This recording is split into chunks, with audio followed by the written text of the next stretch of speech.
Assalamualaikum warahmatullahi wabarakatuh. Perkenalkan, nama saya Bodo Putra. Saya pemateri hari ini. Pagi ini saya akan menjelaskan beberapa hal penting mengenai puasa selama beberapa menit ke depan. Para teman-teman, teman-teman sekalian, tentunya teman-teman sudah mengetahui betapa pentingnya puasa bagi umat Islam, terutama puasa pada bulan Ramadan.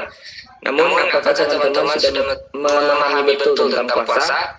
Oleh karena itu, presentasi ini akan fokus membahas hal-hal penting dalam puasa. Siam atau puasa. Pengertian puasa.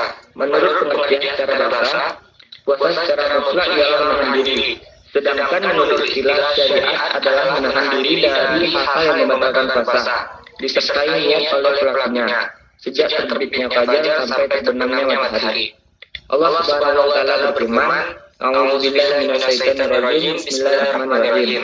Ya ayyuhalladzina amanu kutiba 'alaikumus shiyam kama kutiba 'alal ladzina min qablikum la'allakum tattaqun." Yang artinya, wahai orang-orang yang beriman, diwajibkan atas kamu berpuasa sebagaimana diwajibkan atas orang-orang sebelum kamu agar kamu bertakwa. Quran Surah Al-Baqarah ayat 180. Selanjutnya kita akan membahas syarat puasa. Pertama adalah syarat wajib puasa. Pertama adalah muslim, kedua adalah balik atau sudah beranjak dewasa, yang ketiga adalah berakal, yang keempat adalah orang yang mampu berpuasa. Selanjutnya adalah syarat sah puasa. Yang pertama muslim, yang kedua berakal, yang ketiga suci dari haid dan nifas, yang keempat mengetahui waktu puasa yaitu dari terbit fajar sampai terbenamnya matahari. Rukun puasa. Pertama adalah niat. Dalam mazhab Syafi'i dibolehkan bahkan dikenalkan dalam melafazkan niat puasa. Namun yang dinilai sebagai niat yang wajib adalah niat dalam hati. Yang kedua adalah imsak atau menahan. Imsak maksudnya dalam menahan diri dari hal-hal yang membatalkan puasa sejak terbit fajar atau dalam subuh hingga terbenamnya matahari atau maghrib. Macam-macam puasa. Puasa wajib. Di antaranya ialah puasa Ramadan, puasa pada Ramadan atau puasa ganti di saat bulan Ramadan. Ketiga adalah keempat adalah kafarat. Selanjutnya adalah puasa sunnah. Di antaranya ialah puasa Senin dan Kamis, puasa Daud, puasa 6 hari di bulan Syawal, puasa tanggal 9, 10, 11 di bulan Muharram, puasa tanggal 8 dan 9 di bulan Dzulhijjah, puasa tanggal 13, 14, 15 tiap bulan Qamariyah, puasa di bulan Sya'ban, puasa di bulan Haram yaitu Dzulqa'dah, Dzulhijjah, Muharram dan Rajab, puasa Adar atau puasa setiap hari terus-menerus kecuali di hari Qur'an. Selanjutnya adalah puasa makruh. Puasa sunnah khususnya pada hari Jumat saja, puasa sunnah khusus pada hari Sabtu saja, puasa sunnah khusus pada hari Ahad saja, dan puasa sunnah tanggal 10 Muharram saja. Selanjutnya adalah puasa haram. Puasa tanggal 1 Syawal, puasa tanggal 10 Dzulhijjah, puasa tanggal 11, 12, 13 Dzulhijjah, puasa wisal atau puasa setiap hari terus-menerus tanpa sahur dan berbuka puasa. Selanjutnya ialah hikmah puasa. Yang pertama ialah meningkatkan ketakwaan kepada Allah Subhanahu wa taala. Hikmah puasa selanjutnya adalah bisa lebih qanaah, melatih kontrol atau mengontrol hawa nafsu, bisa saling berbagi, puasa baik bagi kesehatan jasmani, selalu berusaha menjadi lebih baik, meninggalkan kesenangan dunia, dapat berhati-hati dalam berbuat, dan bisa melatih hidup lebih sederhana. Tata cara penentuan awal bulan suci Ramadan. Ada dua metode dalam menentukan awal bulan suci Ramadan. Yang pertama adalah metode hisab. Hisab merupakan metode yang dilakukan untuk menentukan awal puasa dengan menggunakan hitungan matematis dan astronomis. Perhitungan tersebut akan menentukan posisi bulan yang digunakan sebagai dasar penetapan awal Ramadan. Di Indonesia terdapat beberapa rujukan kitab yang digunakan untuk melakukan metode hisab. Caranya, ini dengan menggunakan rumus-rumus yang ada pada kitab tersebut. Salah satunya, bagaimana cara untuk menghitung awal bulan dengan data astronomis yang ada. Selanjutnya adalah metode hilal, menjadikan keberadaan bulan di atas untuk saat matahari terbenam sebagai kerjanya baru merupakan abstraksi dari perintah-perintah rakyat dan penggenapan bulan 30 hari hilal 3. Selanjutnya kita puasa pada bulan Ramadan. Yang pertama adalah puasa. Puasa Ramadan itu bagi yang balik, maka dalam keadaan sehat dan dalam keadaan mukim atau tidak melakukan safar atau perjalanan jauh. Keutamaan bulan Ramadan. Pertama yang diturunkan Al-Quran, dikabulkan doa, penuh ampun. Bulan bertahan dibuka pintu surga dari neraka, serta belenggu 1000 bulan. Pertama dalam sahur, menyediakan berbuka, membaca doa berbuka, mandi besar, menahan ucapan sia-sia, diri dari perbuatan yang tidak salah dengan hujan puasa, memperbanyak sedekah, istighfar, khatam Al-Quran, dan istiqomah.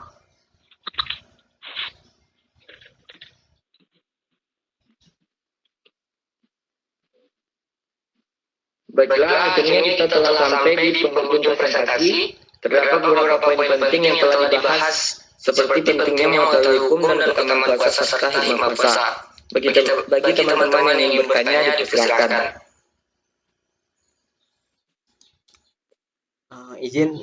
Saya Yogi ingin izin bertanya. Ya, dipersilakan Yogi.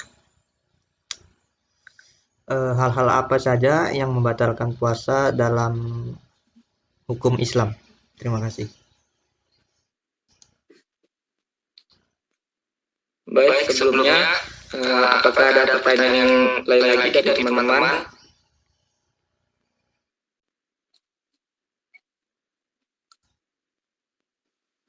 Izin bertanya. Mungkin ada pertanyaan dari saudara Arifin. Ya. Pertanyaannya, hari-hari apa saja yang dilarang untuk berpuasa? Sekian, terima kasih. Baik, sebelumnya terima kasih atas pertanyaan dari teman-teman. Saya akan menjawab pertanyaan dari Muhammad Yogi terlebih dahulu. Tadi pertanyaannya, yang membatalkan puasa menurut hukum Islam. Maksudnya sesuatu ke dalam, yang pertama ialah maksudnya sesuatu ke dalam tubuh dengan sengaja. Dia bisa karena makan atau minum sengaja. Artinya tidak boleh membiarkan sesuatu dalam bentuk apapun masuk ke dalam tubuh melalui salah satu lubang. Contohnya mulut, hidung, dan telinga. Akan tetapi jika hal tersebut dilakukan secara tidak sengaja, maka puasanya akan tetap sah. Selanjutnya adalah memasukkan obat atau benda melalui kubul atau dubur. Jadi bagi pasien yang sedang menjalani pengobatan AMBN atau orang yang sakit dan harus memasang kateter urin, maka puasanya akan dianggap sah. Muntah dengan disengaja. Selanjutnya adalah melakukan hubungan suami istri di siang hari saat puasa dan dengan disengaja. Lalu yang membatalkan puasa selanjutnya ialah keluar air mani karena dilakukan onani atau bersentuhan kulit dengan lawan jenis. Sedangkan jika keluar mani disebabkan oleh mimpi basah, maka puasanya akan tetap sah. Selanjutnya ialah haid atau nifas saat siang hari di waktu puasa. Bagi wanita yang haid selama Ramadan, wajib menghenti ibadah puasanya di lain hari setelah Ramadan selesai. Selanjutnya adalah orang dengan gangguan jiwa saat sedang berpuasa. Yang terakhir adalah murtad atau keluar dari Islam sehingga dianggap mengingkari hukum syariat yang sudah disepakati para ulama. Selanjutnya saya akan menjawab pertanyaan dari Arifin. Pertanyaannya ialah hari-hari apa saja yang dilarang untuk berpuasa. Yang sudah dijelaskan di presentasi tadi, hari-hari yang dilarang untuk berpuasa adalah puasa tanggal 1 Syawal, puasa tanggal 10 Zulhijjah, puasa tanggal 11, 12, 13 Zulhijjah, dan puasa Wisal. puasa setiap hari terus-menerus tanpa sahur dan berbuka puasa. Sekian jawaban dari saya. Apakah ada tambahan lagi dari teman-teman? Baik, saya cukup memahami. Terima kasih. Bagaimana dengan saudara Arifin? Oke, baik, terima kasih. Baiklah, sepertinya sekian saja presentasi pada hari ini. Saya sudahi dengan wabillahi taufiq wal hidayah. Wassalamualaikum warahmatullahi wabarakatuh. Waalaikumsalam warahmatullahi wabarakatuh. Waalaikumsalam warahmatullahi wabarakatuh.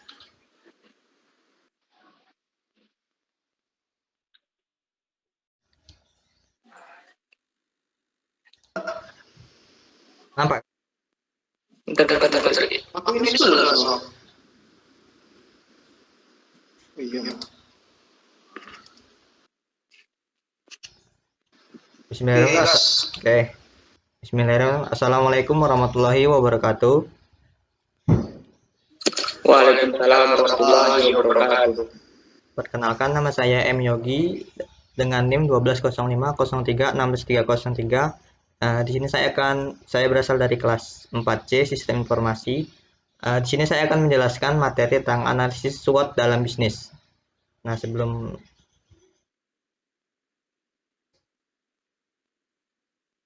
lanjut yang pertama yaitu SWOT. SWOT itu singkatan dari strength atau kekuatan, weakness kelemahan, opportunitas peluang, threats itu ancaman. Itu apa itu SWOT? SWOT merupakan teknik atau metode percakapan strategi yang bertujuan untuk mengevaluasi kekuatan, strength, kelemahan, weakness, peluang, dan ancaman sebuah perusahaan dalam suatu proyek atau bisnis. Analisis SWOT ini terbagi dua, yaitu analisis internal, lingkungan internal. Yang pertama, analisis strength kekuatan. Hal-hal yang dapat menjadi kekuatan yang dimiliki oleh perusahaan, termasuk di dalamnya seperti tenaga kerja, glowil, mode, mesin, dan sebagainya. Yang kedua itu weakness. Weakness ini itu sama dengan kelemahan. Segala sesuatu yang menjadi kelemahan atau kendala-kendala yang menyebabkan perusahaan suatu untuk berkembang atau meninggalkan kinerja perusahaannya, seperti tenaga kerja yang tidak terampil, tidak cukup modal usaha, dan kapasitas mesin yang tidak memadai. Yang kedua yaitu analisis lingkungan eksternal. Yang pertama yaitu opportunity atau peluang. Kesempatan bagi perusahaan untuk berkembang, seperti contohnya adanya pelaksanaan otonomi daerah, adanya perkembangan teknologi, dan sebagainya. Peluang merupakan faktor lingkungan yang menjadi pendorong bagi suatu perusahaan. Yang kedua itu threats atau ancaman. Suatu situs yang dapat merugikan kemampuan bisnis atau perusahaan untuk melindungi dan memperbaiki kedudukan kompetitifnya dalam pasar. Fungsi analisis SWOT. Yang pertama itu dapat menampilkan perusahaan pada posisi strategi, sehingga di dalam perkembangan akan selalu berada pada posisi yang menguntungkan. Yang kedua itu dapat menentukan faktor strategi perusahaan, dilakukan untuk mengidentifikasi faktor-faktor yang secara sistematis digunakan untuk merumuskan strategi perusahaan. Yang ketiga itu dapat meminimalisir ancaman ataupun menghilangkan dampak yang diakibatkan oleh ancaman di lingkungan, sehingga perusahaan dapat dikontrol dan diawasi untuk kepentingan perkembangan perusahaan. Yang keempat itu dapat ditunjukkan untuk mengetahui kondisi internal yang umumnya masih dalam dikendalikan manajemen, dan lingkungan eksternal suatu perusahaan yang umumnya sulit dikendalikan manajemen. Yang selanjutnya itu manfaat analisis SWOT. Berguna untuk menentukan prioritas mana saja yang harus didahulukan oleh perusahaan, sehingga dapat mengetahui beberapa besar potensi pasar, minat dan peluang pasar yang dapat dimanfaatkan, sehingga tingkatannya pasar pada produknya ada atau usaha. Yang selanjutnya itu tujuan analisis SWOT. Bertujuan untuk mengetahui kekuatan, kelemahan, peluang, dan ancaman dalam suatu perusahaan.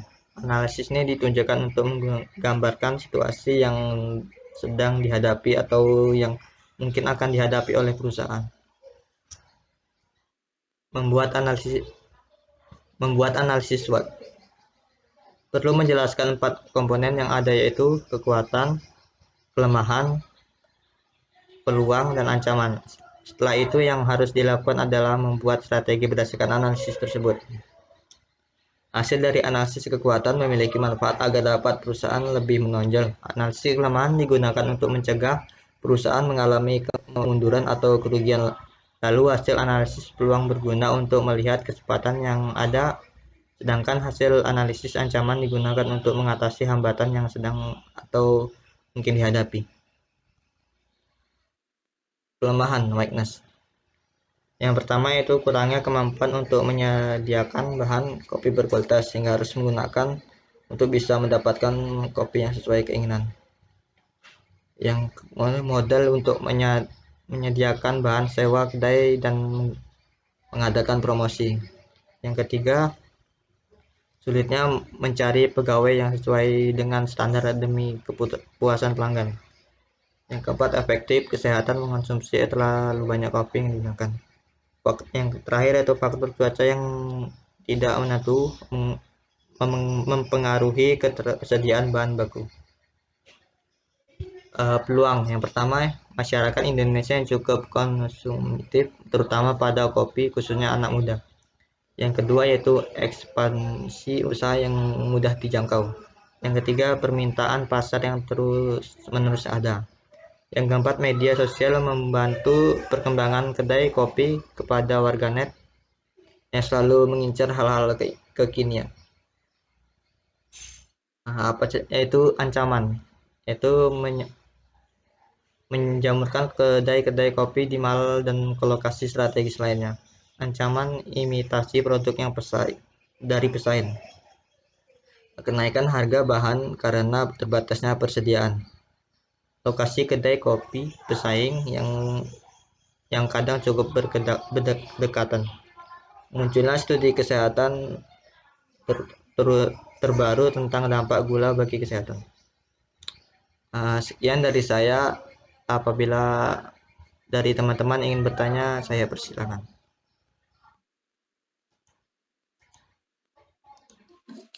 Izin bertanya. Ya. Saya Bayu Rafika. Saya ingin bertanya. Mungkin ada beberapa pertanyaan. Pertama adalah, apakah penelitian SWOT bisa meningkatkan suatu usaha? Yang kedua adalah, faktor apa saja yang mempengaruhi kekuatan dan kelemahan suatu perusahaan? Sekian, terima kasih. Apakah ada lagi pertanyaan dari teman-teman? Izin bertanya, Ya. Saya Arifin ingin bertanya, apa saja ancaman yang dapat terjadi di dalam analisis SWOT? Sekian, terima kasih. Baik.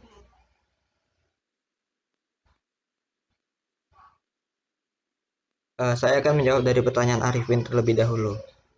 Ancamannya yaitu, yang pertama, manajemen kedai-kedai kopi di mall dan di lokasi strategis lainnya. Yang kedua, ancaman imitasi produk dari pesaing. Yang ketiga, kenaikan harga bahan baku karena terbatasnya persediaan.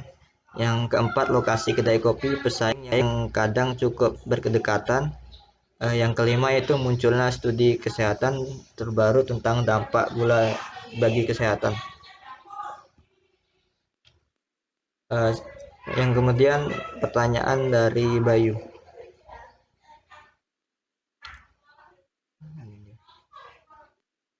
Apa penelitian SWOT bisa meningkatkan usaha? Jawabannya iya, karena kekuatan dan kelemahan yang dapat diidentifikasi guna memberi suatu rekomendasi pengembangan berdasarkan potensi yang tersedia. Penerapan SWOT pada suatu perusahaan bertujuan untuk memberikan suatu panduan agar perusahaan menjadi lebih fokus dalam menghadapi tantangan ke depannya. Yang kedua, faktor apa saja ya mempengaruhi kekuatan dan kelemahan suatu perusahaan?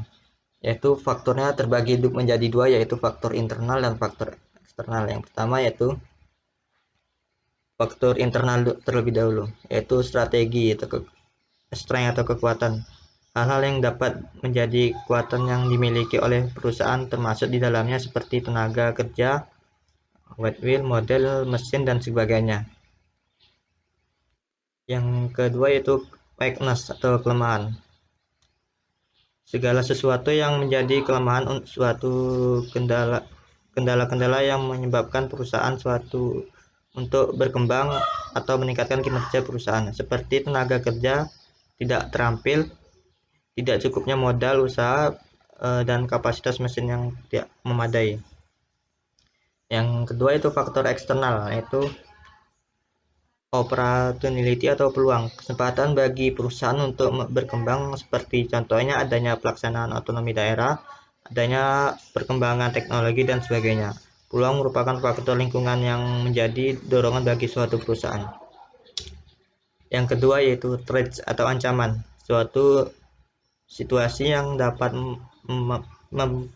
merugikan kemampuan bisnis suatu perusahaan untuk melindungi dan memperbaiki kedudukan kompetitifnya dalam pasar. Baik, itu saja yang dapat saya sampaikan. Apakah bisa diterima oleh teman-teman? Baik, sudah paham. Terima kasih.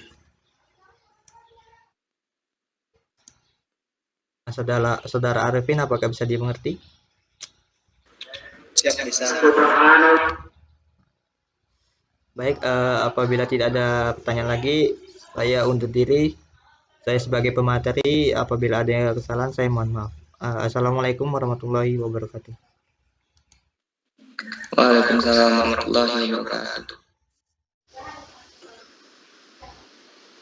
Assalamualaikum warahmatullahi wabarakatuh. Waalaikumsalam warahmatullahi wabarakatuh.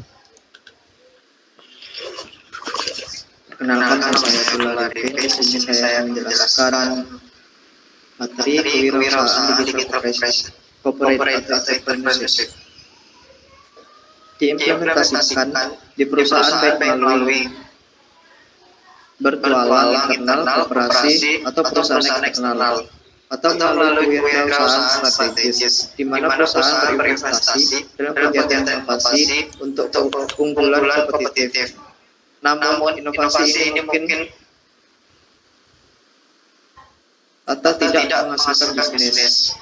Kewirausahaan perusahaan biasanya digunakan secara sinonimally entrepreneur dan didefinisikan sebagai kewirausahaan dalam organisasi yang ada sepadan dengan praktik inovasi dalam suatu organisasi, di mana karyawan melakukan dan mengejar peluang bisnis yang berbeda.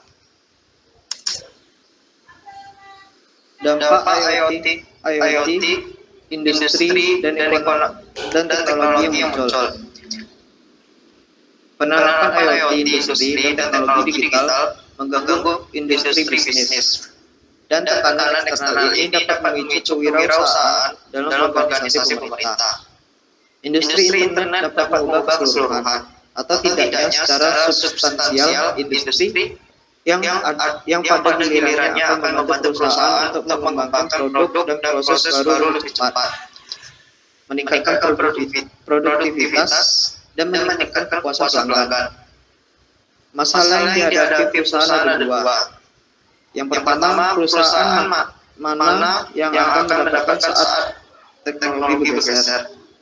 Yang kedua, bisnis mapan dan incumbent harus merangkul kewirausahaan dan digital. Berikut itu elemen kewirausahaan digital. Teknologi digital dan ekosistem yang saling terhubung memiliki dampak besar pada kewirausahaan digital. Karena perusahaan mengembangkan cara baru untuk melakukan bisnis.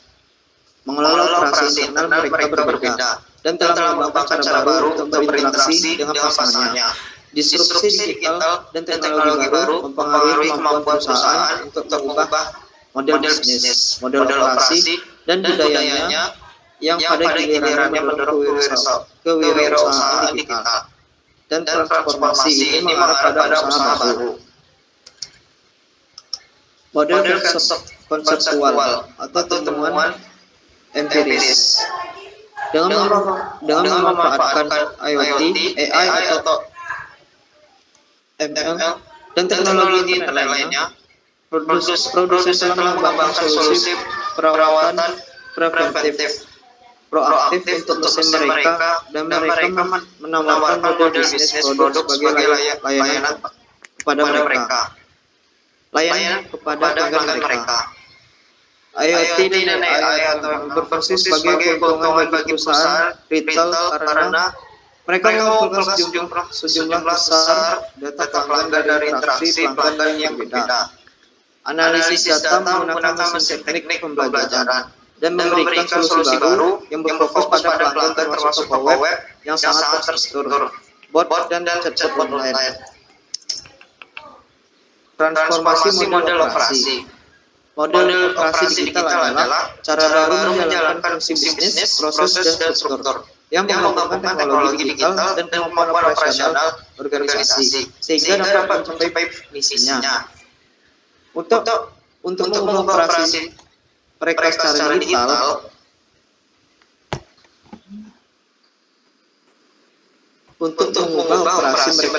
digital, untuk memulai usaha baru.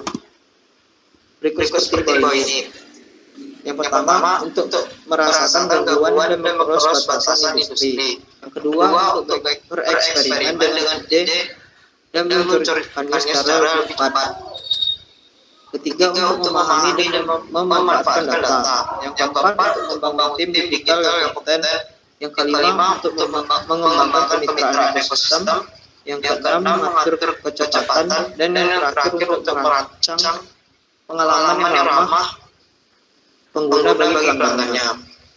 Teknologi digital mempengaruhi transformasi model operasi dan mendorong digital korporat kewirausahaan. Transformasi budaya. Karena semua karyawan perlu berpikir dan bertindak seperti penduduk asli digital, harus memiliki kemauan untuk bereksperimen teknologi baru dan cara baru untuk melakukan pekerjaan mereka. Mengembangkan produk dan layanan baru. Yang pertama, menarik dan mempertahankan talenta. Yang kedua, menciptakan tenaga kerja digital. Yang ketiga, membawa tim kepemimpinan digital.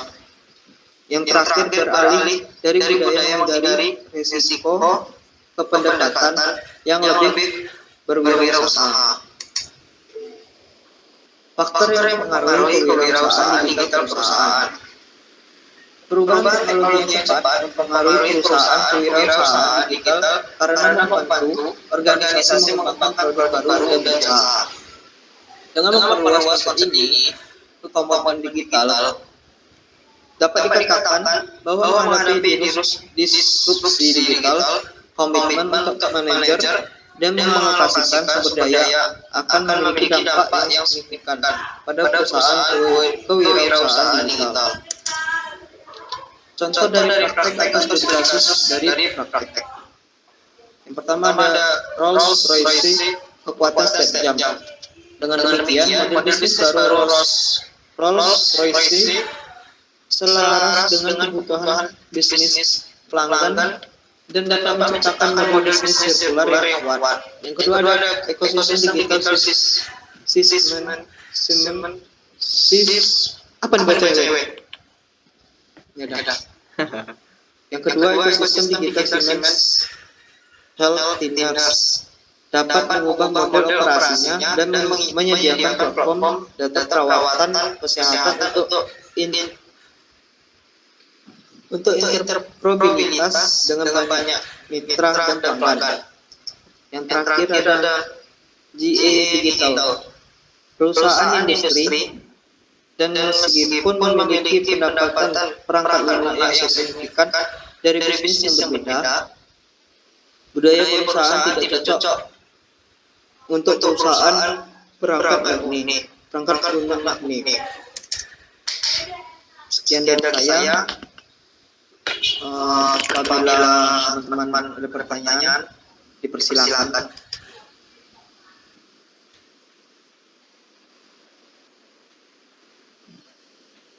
Izin bertanya? Ya, silakan. Saya M. Yogi izin bertanya kepada Arifin.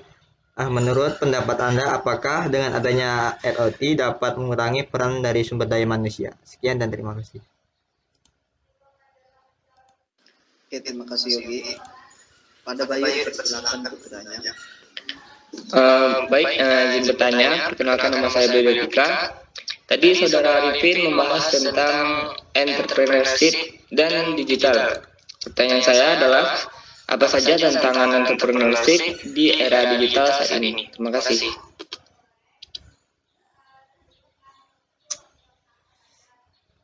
Terima kasih Bayu. Baiklah, saya akan menjawab pertanyaan dari Bayu terlebih dahulu. Pertanyaannya, apa saja tantangan entrepreneurship di era digital? Yang pertama yaitu cyber security. Yang kedua ada persaingan yang semakin ketat. Yang ketiga pembangunan sumber daya manusia.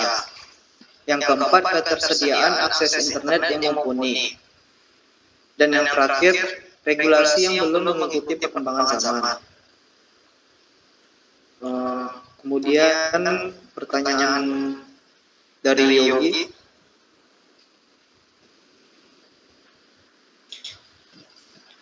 apakah dengan adanya IoT dapat mempengaruhi peran dari sumber daya manusia? Jawabannya, IoT mampu menjadi solusi efisien dan efektif dengan minim sumber daya. Kemudian IoT juga berfungsi untuk mengurangi upaya manusia dalam menjalankan tugas serta menghemat waktu. Terlebih lagi, pengembangan IoT sangat cepat dikarenakan implementasi teknologi artificial intelligence atau AI yang terus belajar dan memperbarui data. Gimana teman-teman? Apakah sudah puas dengan jawabannya? Saya kira cukup dan terima kasih. Oke, bagaimana Bayu? Ya, bisa dipahami. Terima kasih atas jawabannya Saudara Arifin. Oke, baiklah. Terima kasih atas partisipasinya. Saya akhiri. Assalamualaikum warahmatullahi wabarakatuh. Waalaikumsalam warahmatullahi wabarakatuh.